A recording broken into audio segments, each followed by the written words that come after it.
Welcome to the Weekend Booktopian, a podcast about all things book news and the books we are reading and enjoying. I'm Nick Wasiliev, the social media specialist here at Booktopia, and I'm joined today by our queen of book fight banter, editor of the Booktopian blog and senior content producer, Livia Frico. Hi, Liv. Hi, can you refer to me as Her Royal Majesty in future? Thank you. Yeah, sorry, Your Majesty. Apologies. Sorry, is it Mom afterwards? I've got to get it right. We're also joined by fellow Animals in That Country stan and Booktopia's fiction category manager, Ben Hunter. Hello, Ben. Hi. And our final guest is well known to many of our book podcast listening folks who listen to our podcast. She is the host of our Words and Nerds podcast. She's an English teacher, literature lover, and self-confessed nerd. And we are delighted to have her here on the podcast. Danny V, welcome, Danny. Hello, I'm so happy to be here. Thank you for inviting me. I'm stoked to be on the other side. It's terrifying. We are absolutely delighted to have you on. It's great. We love listening to your podcast, and it's an absolute pleasure to have you. Thank you. So, as with all of our episodes, we'll be kicking off by diving into the world of book news from the last week, and then we'll be discussing the books that we are reading and enjoying, and then be sure to stick around until the end when my guests go head-to-head in a battle for book supremacy that we like to call Book Fight. Wow. Wow. Check out this Sting music. That was cool. I know it's the technology and the production level is improving every week. I swear we'll get there one day. So we'll first of all dive into the book news. And if you're listening to this on Friday, 11th of December, the Prime Minister's Literary Awards were officially announced yesterday, and Tara June Winch picked up the Fiction Award for The Yield with Helena Fox, Christina Thompson, Tiffany Shelm, among the many other winners. Liv, are we happy with these results? Are we happy with Tara winning? Oh, we're very happy. We were just talking before the podcast started about The Yield and Tara June Winch, and everyone that I know that's read that book has loved it. And I just remember sitting down to read it and then getting completely sucked in. It's an amazing book. I'm so thrilled to see it take out not only this award, but like countless others. It was the Miles Franklin winner. I think it won I think it was the New South Wales Premier's Literary Award. Either way, doing the sweeps. I'm thrilled for her. It's a beautiful book. Exactly. And I know, Danny, you actually had her on your podcast as well. And you chatted to her. It's such a special book. And I think it's one of those books where you kind of, your emotions are right there. You know, your nerve endings are right at the forefront, because I think the language of the Aboriginal people, to have that in there was just so beautiful. And I think as an Australian, we need to know more about that. And I think it's happening, but I don't think it's happening fast enough.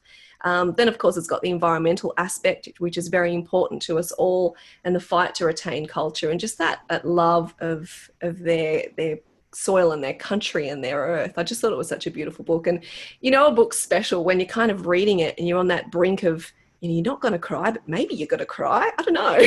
And that's a pretty special book when it gets to you like that. So well-deserved, and, brilliant book. Yeah, it's also got this magic of language in it as well. The Wiradjuri tongue is this special thing that sort of she plays with in her prose, and it's done in a really interesting way. And Tara's she's a great person, and every one of the winners of this prize goes home with 80 grand tax free. It's a big gong to win.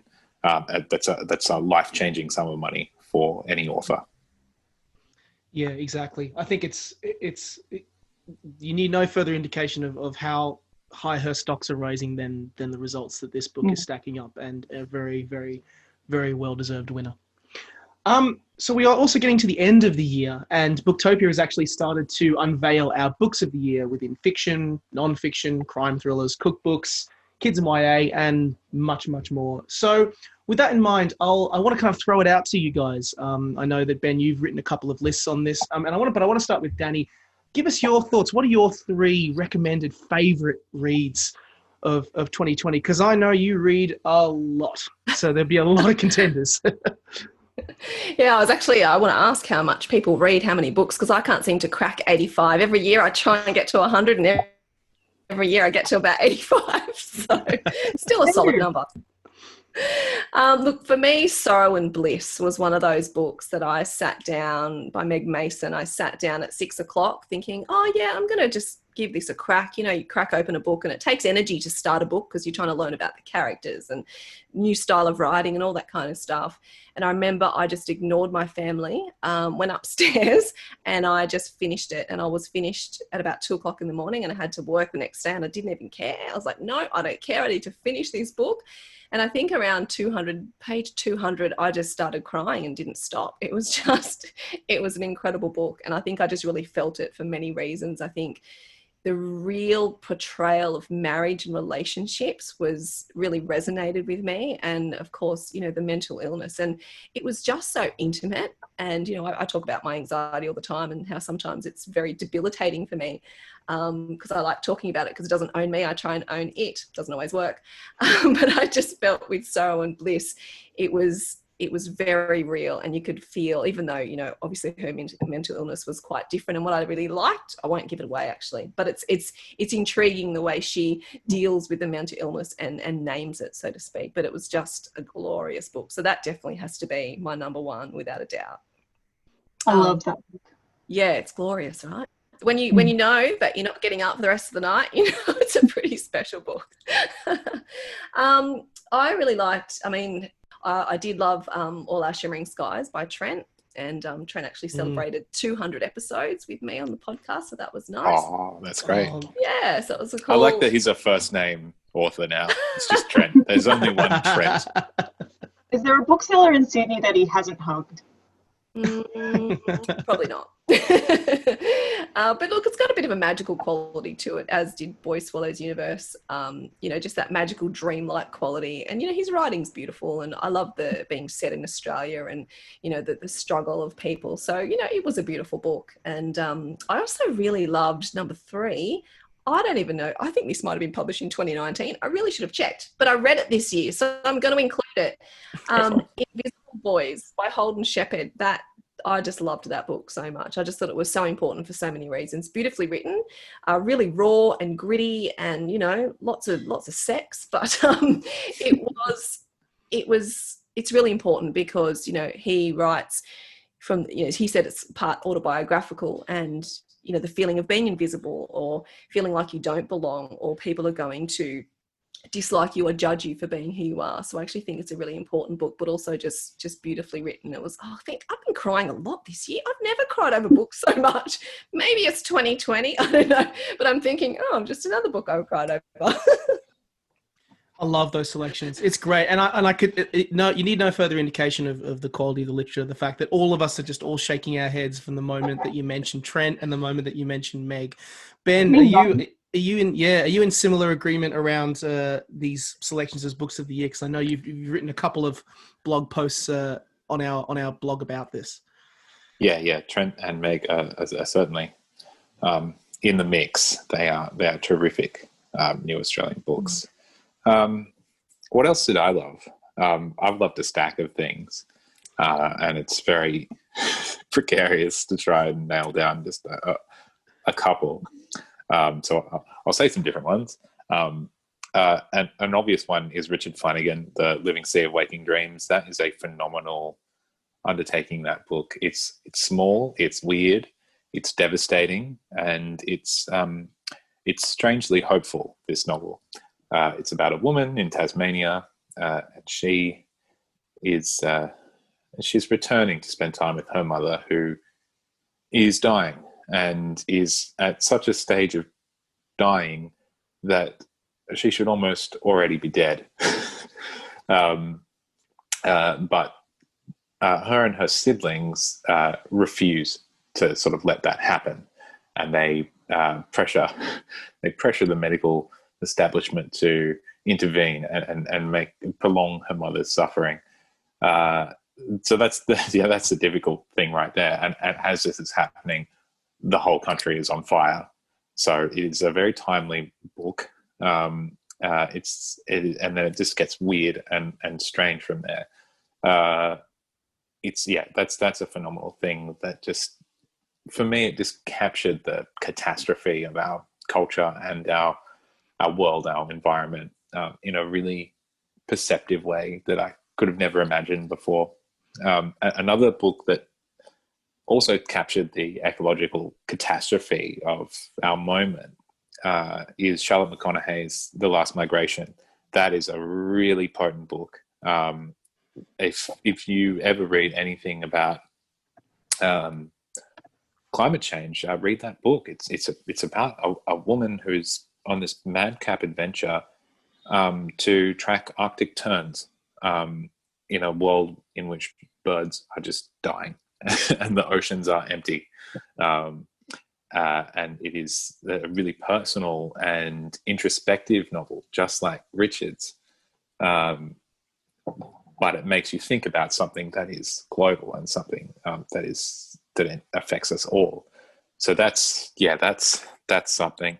Another novel that makes you reassess the world you live in a really exciting way would be Laura Jean McKay's The Animals in That Country, which again is a really weird book. I'm a fan of the weird stuff, Nick. This novel concerns a pandemic. It was written before our current pandemic. This pandemic is much more exciting because it sweeps the nation, and when people get sick, they begin to understand a language from different species, from animals, and it sort of morphs into a strange road trip novel, apocalyptic road trip novel with this elderly woman and a dingo on a journey across the nation to save family. It's wild, and it's just a huge feat of imagination. I love it. Yeah. I love them all, and they're just three of many. Yeah, I remember we had Laura on we both chatted to her on the podcast, and I just loved this book. I loved that book that we had, and just the place that you found yourself in, and everything seemed to break down, the entire reality and way you experienced reality broke down. It was an incredible book. I'll quickly throw to you, Liv, but just to be aware, because I'm aware for time. What were some of the books that stuck out for you?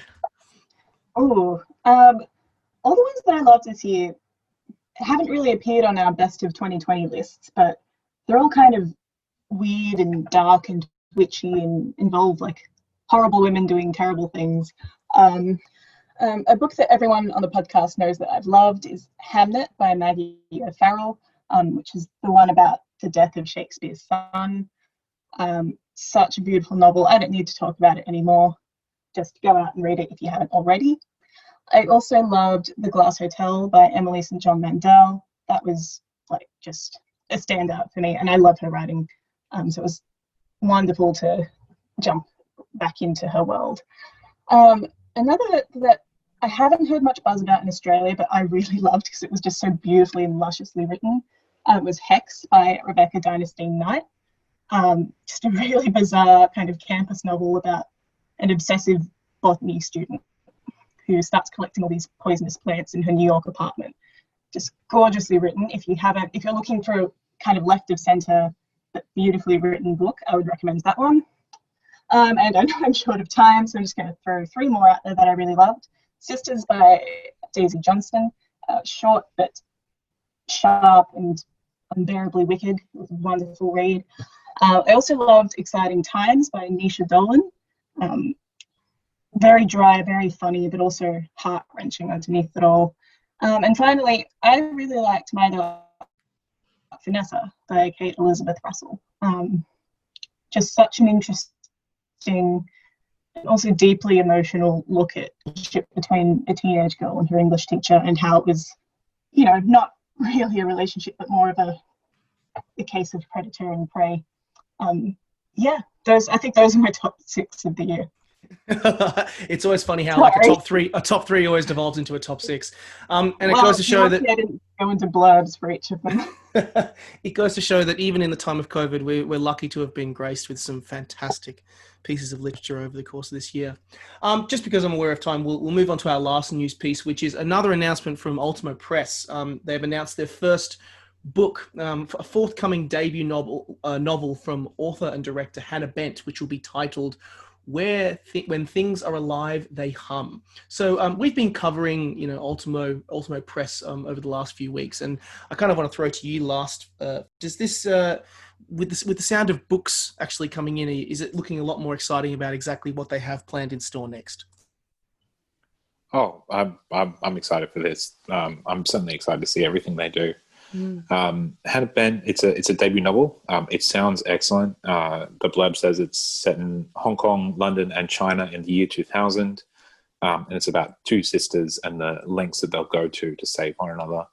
The author's received some fellowships and has done some journalism before. She sounds incredible, and the book's been published by a publisher called Alex Craig, who's a former of Picador.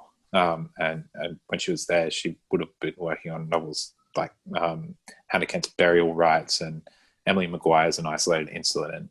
So there's a wealth of talent there. So she's got a very high standard. So I've got big expectations of this first book from her in this brand new publisher. So that one's going to come out in spring 2021, the press release says. So one to watch out for. Yeah, exactly, and it is interesting to see as more of these announcements take place, what Ultimo in their first year will look like, which will be very exciting. So let's move on to the books that we are reading, and I will throw to our guest first. Danny, what have you been enjoying over the last couple of weeks? So many things, and this was actually harder than the favourite books, I think. Because I've been reading a lot. I've been doing this year about 4 or 5 interviews a week, which is crazy, and I can't do that anymore because I sometimes need to sleep. But I've just finished Hideout by Jack Heath, the Timothy Blake trilogy. And I love that book. I know it's gruesome, but it's fun as well. It's fun, and the voice of Timothy is amazing. And it really does explore, how we can control our compulsions, and if we can, and that kind of self-loathing. So I really like the cynical voice of Timothy Blake. And then I thought, just for something a bit different, because I think you need to read, lots of books and make it diverse. I've also started reading The Champagne War by Fiona McIntosh, which is very different. So I love going from, cannibals to historical fiction with a female protagonist who changes the world. And then I've also started The Fire Star by A.L. Tate. So I actually love reading multiple books at once, because I feel like you've got to be in the mood for some things, I don't want to say sometimes I'm in the mood for cannibalism, but sometimes you're in the mood for some gore or some crime, and then sometimes you're in the mood for something a bit lighter or a bit different. So they're the 3 that I have either just finished or am just about to get started on. So quite diverse, but I love all of their work, and I've read some of Fiona McIntosh's work before, and I just really love how she takes you away, to these amazing countries, and her heroines are always these amazing women who do these wonderful things against all odds and go against the grain, no matter what context they come from. So but I really love picture books as well. As an English teacher, I used to take picture books into the Year 12 classroom because I think there's just so much depth and breadth to them. So the 2 picture books that I have just sort of finished reading, they don't take very long, but I always go back to them a number of times. I loved Finding Francois by Gus Gordon. I just thought that was just a delightful and sweet book about friendship, and his illustrations are just beautiful. And of course, When We Say Black Lives Matter by Maxine Beneba Clark. I just thought it was obviously very timely, but a very important book, because you do hear a lot of rhetoric about, Black Lives Matter, and this really puts it into context, and I guess is educational in a really nice way, and the illustrations are beautiful. And, I always think you need to educate our young people well. It's really interesting, and this touches on a question that I actually was thinking of asking you about, particularly kids' books. We've really noticed there's been a lot of kids' books this year that have really sort of taken that angle of tackling what are actually quite difficult topics, but doing it in a way that's full of a lot of grace and a lot of understanding. And have you noticed this change in children, particularly children's books as well, that we find so interesting, particularly over the course of this year? Absolutely. I think it's really important though. I don't think we should ever underestimate our young people, because they can understand things, but we just need to put it in a context in which they understand. And, I think it's important to teach our kids at whatever age, about marriage equality, about Black Lives Matter, about all these issues that some people think, might be too heavy or controversial. They're not, because it's life. And as long as you put it within a context they can understand. I mean, I have 2 young children myself, and they've known about marriage equality ever since they were born, because we've just talked about it, because it's important for them to grow up thinking that this is completely the world we live in. And, you never judge a person by anything but their character. So, yeah, I think particularly 2020, I think kids' books, they need to not only, they need to be read in different ways. So you need to be able to pick up a book and just read it for its, delight and joy, because that's okay too. But then if you read it again, or if you pick it up again, then you need to also be able to read it at a different sort of level and go, oh, I picked up this, or I can learn this from it, without it being didactic, if you know what I mean. Yeah, exactly. It's just, I've loved some of the educational angles and approaches that they've taken to those themes, particularly, potentially quite confronting and difficult themes. And it's wonderful to see so many books going down that route. What a great selection of books. Thanks, Day. That's great. I'll throw to you, Ben, because I know that you are a fiction devourer. What have you been up to? Say that. How many books do you read, Ben, a year? No. I'm not even going to answer that. That's I read a pathetic amount of books compared to you. Oh, come on. I'm immeasurably impressed that you read all 3 of those at once, and some picture books. I would have cannibals just invading the west of France if I was trying to read Fiona McIntosh and Jackie at the same time. I think it must be the English. It must be the English teacher though, because if you teach multiple classes from 7 to 12, you're always reading multiple books, and you have to be able to teach them. And so I don't know. Maybe it's that fragmented mind. Yeah, maybe. Probably that. I've been doing all this time reflecting on the books of 2020, and it's also been Christmas at Australia's fastest growing book retailer. So I've been very busy. There is one book I have been I've saved. I've wanted to read it at the start of December, and that's Ali Smith's Summer. Summer, yeah. It's awesome. I love it. Liv summed it up very neatly for me and said, if you like spring, you'll enjoy summer. I thought that was a great review. It's better than anything that's ever written for our blog. Oh, that's disservice to yourself. You're an excellent writer. Ali Smith is phenomenal. She has just a way of going places, and she doesn't wait for you to catch up. She just goes, and it's a wild ride. It's a feat of imagination. It's very emotional. It's powerful stuff. Don't ask me to explain it, what happens and what it's about, because I'll just stuff it up and undersell it. I'm in the thick of it, and it's wonderful. Awesome. I always love it. Whenever you pick on like a certain book that just hits you at the right point. Like, this is the book that you need to listen to at this time. It's perfect. And if you're in that mood, then it becomes even more impactful in terms of the actual writing and the actual way that you consume it and process it in new ways, which I think is awesome. I'm a big fan of slow reading. I've also been soothing myself a lot recently through the trauma of Christmas retail with Alexander McCall Smith. I had him on the podcast, and that was just unreal, because he's such a special human being. He's just so smart and so multi-talented and so well-traveled, all in one package of a man, human. He's just cool. But yeah, I've been doing audiobooks of some of his titles, and yeah, they're just wonderful. He's got this beautiful register in which he writes in, especially Little Birdie in the Scotland Street series. I love those; they're so sweet. I also just adore Elizabeth Dalhousie. If you don't know, Elizabeth Dalhousie is editor of a like a philosophy literary journal.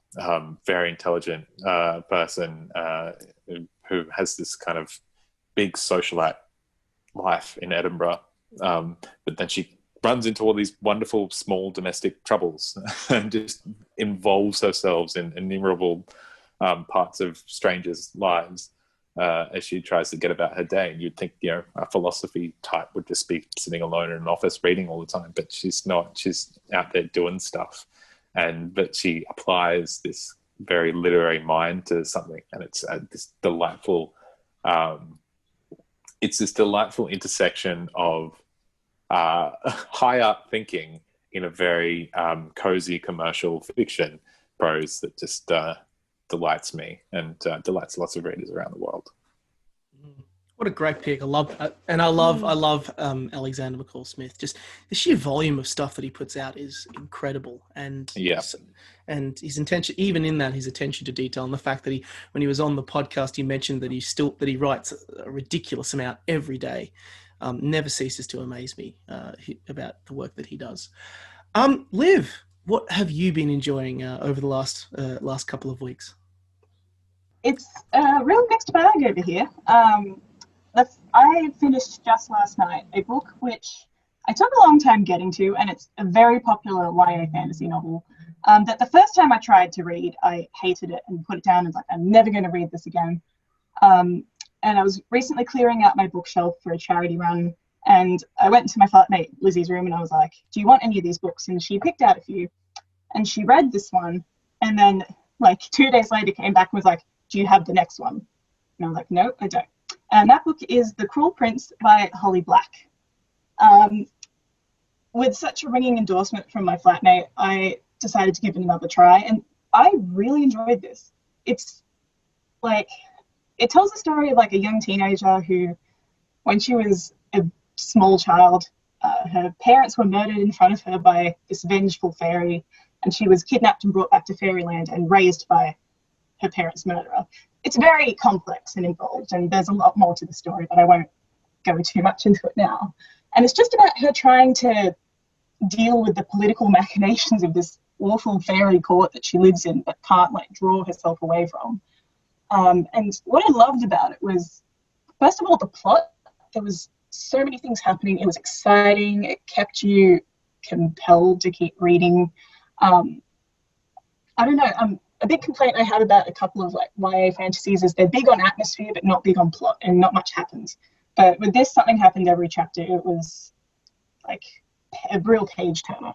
And second of all, I loved the characters because they are, quite frankly, no one is a good person in this universe, and there's all shades of grey, from a little morally ambiguous to just downright evil.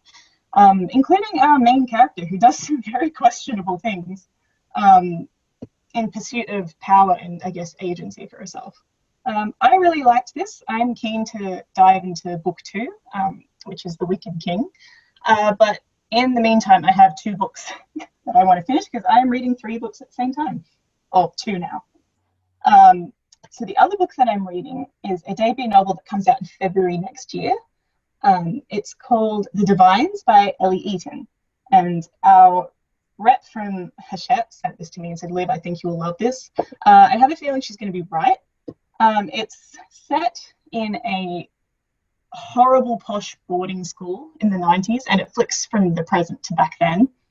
And it tells the story of this woman named Josephine who used to go to this school, St. John the Divine, and the students that go to this school are awful. They're all posh and they're rich. They're future CEOs' wives in training. It's basically a glorified finishing school, and they just have they do horrible things like, they have a way of flicking their hair and like being generally awful to everyone in the town. And they call each other by male nicknames. So Josephine is called Jo when she's at school. And it tells the story of the last fateful year of this boarding school, which culminated in the death of an unpopular girl in the school. And it's just kind of retracing through a series of flashbacks and flash forwards just what happened in that last year. I've been trying to think of a way to describe it, and the only thing I can come up with is Centrinians meets Dead Poets Society, which is not at all sophisticated. And finally, it's ironic that we talked about this book earlier, but it was sitting on my iPad for months and I hadn't picked it up yet, despite the fact that everyone said it was amazing. And that's The Last Migration by Charlotte McConaughey. So I'm finally reading that one and I'm already hooked. It's beautiful. I'm loving it. Yay! That's great news. I'm thrilled. I know you've been singing its praises a lot, Ben. So it's good that it's reaching out and getting into more readers' hands, which is awesome. Mm-hmm. Yeah, awesome, Liv. Thanks for those book recommendations. I love it. Another whole bunch of books to be added to my to be read pile. It grows and grows and grows. So we are now at that stage of the show where it is time to dust off the gloves and get ready for an intense battle for book supremacy that we like to call a book fight. I just want to put a bit of a disclaimer in. I think this is going to ruin my reputation. I've built my reputation on knowing about literature, being an English teacher, and I listened to this podcast and listened to all those questions and I got 1 point. So I just want to let you all know, totally comfortable with 0 here, guys. I will take it. Well, you have an advantage because my internet keeps cutting out, Danny. So there's been several times where I have buzzed first and it just has not been heard by Nick. Look, I can only go with what I hear, you. Unfortunately. Yeah. But it's you're in good hands though, Danny. Olivia usually dominates everyone, but I'll be curious to see what happens this particular time around. But before we begin, I will get a buzzer word from every single one of you, and I'll throw to you first, Danny. What shall your buzzer be? Oh, let's go nerds, shall we? Oh yes, I love it. Ben, what shall yours be? Summer. Summer. Yay. That's a great one. I like that. And Liv, what shall yours be? Ooh, I'll go Divine. Divine. Yeah. Divine Summer Nerds. Oh, That's us. That's on the podcast. One from tomorrow. I'm loving the vibes from these buzzers here.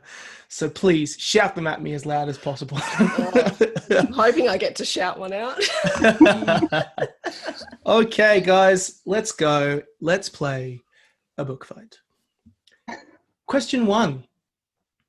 Name the book with this opening line. I begin writing the first sentence and trusting to Almighty God for the second.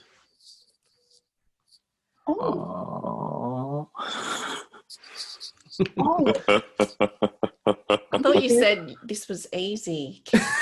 Don't worry, there are a lot easier questions in the list here. I'm being very cheeky with this one. I feel like I have read that though. That's what's annoying about it. But my brain doesn't work in trivia. It sort of shuts down. This is the problem, right? Even when you know the answer, you can't say it. Can we have a clue? Yes, it is an older book, and it's been adapted many, many, many times as well. Oh.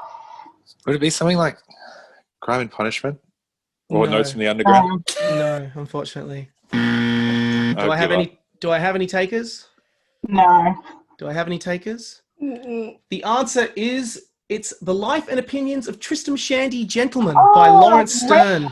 Hated it. Is the answer. Doesn't the first sentence of Tristram Shandy run for like a mile? Exactly, it does. I had to. So you only did. I only that, used okay. the first bit because for very obvious reasons. Okay. That's a good start, guys. We're all on 0. Yep. Even playing field. This could be a bloodbath. Don't worry, it's okay. Question 2. Who won the 2020 Prime Minister's Literary Award for Children's Fiction? Divine. Divine. Okay. Mm-hmm. It was Cooey Mindergan by Jasmine Seymour and Leanne Mulgo Watson. Exactly, correct. And the actual extra point was 2 bonus points are on offer if you can name the title of the book and the illustrator, but you beat me with the buzzer. That's 3 points, Liv. Well done. Oh, Off to a flyer. I see her in the distance. Someone Doomed. cut off Liv's internet connection because she's No. I was going to use that as my excuse. Sorry. Question 3. Which former president recently released the first of 2 memoirs published about their time in the what's White one House? summer? I heard everyone first. That was just white noise. I have no idea who was first. So I'm going to throw it to Danny. Oh God, I hope I'm right. Obama. Correct. It is Barack Obama. Oh my God, I got a point. That's all Well I wanted, done. guys. All I wanted. I just wanted 1 point. I'm going to go home now. Yes, so it is Barack Obama with Promised Land. Question 4. Who is the only Australian author to win the Nobel Prize in Literature? An extra bonus point is on offer if you can name the year they won it. Summer. Yep, Oh no. Nobel Prize in Literature. Nobel Prize in Literature. Oh, Mm. it's not Jam and Katia, is it? No, unfortunately, it's not. Technically, he is Australian now, but when he won it, he was South African. Doesn't count, so it's not technically counted. But there is one. Nicholas. No, there is one Dude. man who was 100% Australian when he won it. Oh, Man, would it be Divine. There's your clue. There's your clue. It's a man. Morehouse? No, unfortunately, it's Morehouse? not. No. Divine? Yep. Oh, I've got 2 possible answers here. I'm going to go with Banjo Patterson. No. I was going to like when the Nobel Prize was around. Goddamn. Yeah. What was your second one? Your Peter second- Carey. No, unfortunately, it wasn't. Danny, I'll throw this to you. You can have a guess. Who do you think it might be? I know this sounds like an excuse, but I didn't even hear the question because the Wi-Fi went. Like, Nobel what? Nobel what? So the question I'm is, trying to pick up clues about Australian male. I'm like, I don't know. Was there a year thrown in there? okay, so the question is, who is the only Australian author to win the Nobel Prize in Literature? And an extra bonus point is on offer if you can name the year they won it. Oh, jeez. Patrick White? You are absolutely correct. It is Patrick White. That's a very good guess. Oh, it was ages ago. So I don't know, 1970 something. Oh, you were so close there. It was 1973, but I'll give you a point for that. Well done. When you say like a whole decade, when you go 1970 something, like, you I was just know. like, when you were saying 1970, for all of our listeners, my eyes were just going wider and wider. She's getting it. She's getting closer. And then I failed you. I'm sorry. That's pretty good considering I didn't even hear that question. Yeah, Nick, so I'm still on 0. You're still on 0, Ben. I just wanted to get that count again. Thanks. You may have the chance to win it back with this question right here. Question 5. When is the theatrical film based on Jane Harper's The Dry released in Summer. cinemas? Yep. Oh, New Year's Day. Divine. New Year's Divine. Day. No, Liv. Ben beat me. Ben beat you to it. He did not. Yes. Oh, it is a book fight. I love this. Come on, just throw him a point. Yeah, I'm giving him a point. I need this, Olivia. Come on. Like, you're going to win. She does dominate. She's feisty. I'm scared. I'm sorry. This is why I gave up team sport. I turned into a total cow. You should take up like roller derby. That's pretty. Get your aggression out. I should. Okay, so I'm done. Yeah, sorry. Her Majesty's coming out again. It's terrifying. Okay. Question 6. And I know these questions are Liv's favourite. Oh, For 3 points, name this author. And a bonus 2 points are up for grabs if you can name the author before I mention the name of their first book. Uh-huh. Who am I? And don't say Nick. Who am I? I was born in Dalby, Queensland in 1966 and was the 9th of 10 children. I grew up on a wheat farm and was schooled in Dalby and then at Morris College Ashgrove Summer. in Brisbane. Yep.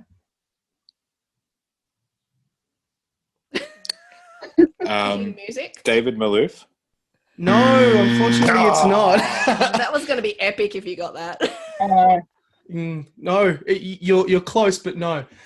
I commenced an arts degree at the University of Queensland, but dropped out halfway through in 1985 to return to the family farm, where I commenced writing my first novel, which I never published. Oh, I then spent the next few years working in a variety of jobs until 1991, when I finally returned to writing and this time published my first novel, Praise, which became a landmark book in the grunge literature movement. what? I followed it up with a No, prequel this in... guy. Hmm? Can I have another guess? Yes, you can. I've got to remember his name now. It was very tragic. He died past year. Yes, he did. I've forgotten his name. Words, nerds. Yes, yes. What's my thing? I've forgotten it. It was nerds. It was nerds, but I'll give it to you. Yes. What's my buzzer?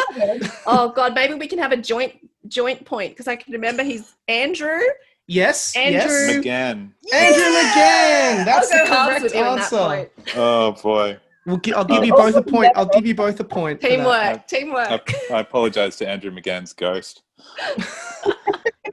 Well, I he did was compare him to Frank Morehouse. I think he'd like, not Frank Morehouse. What did I say before? David Maloof. David Maloof. It's Yes, not pretty good compliment. disrespect. It's the pressure of this trivia gets to your brain, Ben. I feel so evil. I feel like I'm like handing out pain to you guys. It's I just know I'm gonna have to have like 3 chamomile teas after this. Going straight to the gym. Yeah. Well, don't worry, Ben, because I'm sure Andrew McGann wouldn't mind at all. He achieved a hell of a lot in his life, including winning the Miles Franklin Award for his book, The White Earth. So a very, very well-lived life and fantastic author. Question 7. So we've got 2 questions left after this question, and currently it's very, very close. Currently, Olivia and Danny are equal on 3 points. Ben is on 2. Ooh. Yeah, no, it's very good. No idea how I did that. Own it. Own it. Own it, honey. Danny, just let's have a strategy here. Let's let Olivia win. Question. If you win, I have to go back to the office with her. She'll destroy me. Okay. Question 7. In the best-selling series, The Hunger Games, No. how did Katniss's father die? Divine. Yep. Was it Was hunger? it in a mine explosion? Sorry, could you say that again, Liv? I didn't hear because, sorry. I was making a dumb joke. Sorry, Liv. Yeah. Was it? It was a mine explosion. Yes, it was. Correct. Definitely How did I was. remember that? I haven't read that since uni. All right. That's This is such a small detail. That's the point. It's meant to be like, that's what Trivial. trivial. It's book fight. All right. Question 8, and this one is specifically designed to piss off Liv. No. Oh no. Which Bronte sister wrote this line? Oh. Bonus point on offer if you can name the novel as well. It is a pity that doing one's best does not always answer. Oh, what? Words, Emily. Emily? No, it's not Emily, unfortunately. I had a 50-50. Divine? Is it Anne Bronte? No, it's not. It is not Anne Bronte. And Ben, Summer? yep, I'm going to take a wild guess at Charlotte. you would be absolutely correct. It is Charlotte Bronte. Well done. I don't know what novel it was. Was it The Hunger Games or was it Catching Fire? Not sure. Oh, wow. Gosh. It was Jane Eyre was the answer, is where that line is Never from. heard of it. Never heard of it either. More of a White SOC guy. All right. We are on to our last question. And what's the last question? No. This is our last question. We'll And fight to the death. And to be honest, if anyone gets this, you will win. Because currently Olivia is on 4 points, Danny is on 3, and Ben is on 3. And this last question is for 4 points. Oh. Wow. I love this. Must be hard. Bring it. Okay, last question. For 4 points, name the author and title of this book. Emma Lewis and Travis Bell, 2 teenagers with valuable skills, are recruited to interview convicted juvenile killers. What? Nerds. Yep. None shall sleep. Yes, by? Ellie Marnie. Yes, correct. Well done. That is good. As soon as you said Travis Bell, went, wait, I know this. Yes, because you recently spoke to her on the Words and Nerds podcast. Oh, thank you. I think you cheated for me there. I think I needed it. Thank you. So that brings us to the end of Book Fight. Let's have a look at the scores. And oh my goodness gracious me. Olivia finished with 4 points, Ben with 3. Danny, you go way out ahead and win with 8 points. Congratulations. Not rigged at all, but I'll take it. No, it's all good. It's all good. But yeah, well done, guys. That was a very intense edition of Book Fight.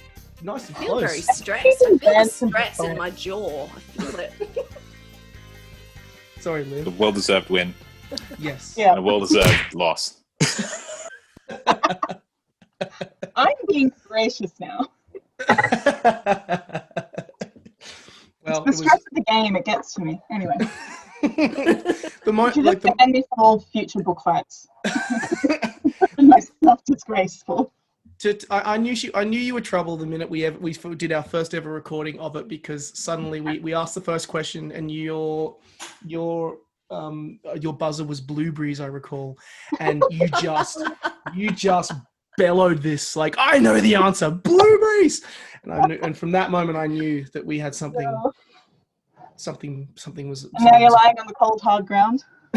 I knew you were trouble when you walked in. Great buzzer name, blueberries. I couldn't even remember I was my thinking buzzer of name.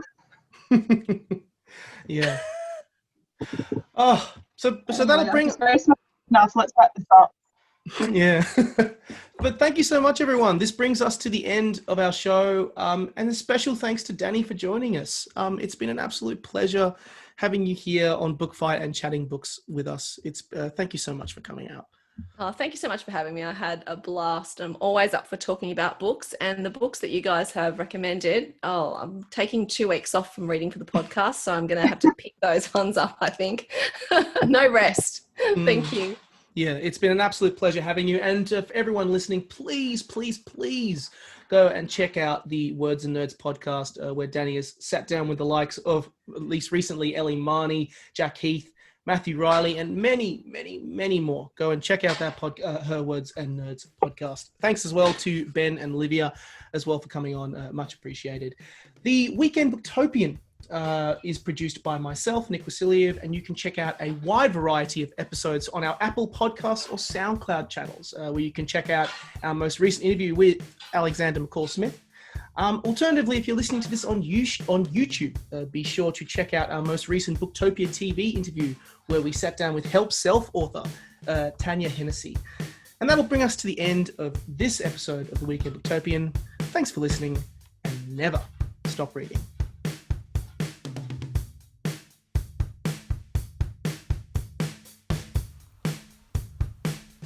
Thank you for listening to the Booktopia podcast channel. Don't forget, you can subscribe to us on SoundCloud and iTunes for free, and get access to hundreds of author discussions, book analysis pieces, and more. Or, if your eyes need a workout, head to Booktopia TV on YouTube. Don't forget, for all books featured in this podcast, and for access to a whole bunch of other fun content on our blog, head to Booktopia, Australia's local bookstore, at booktopia.com.au.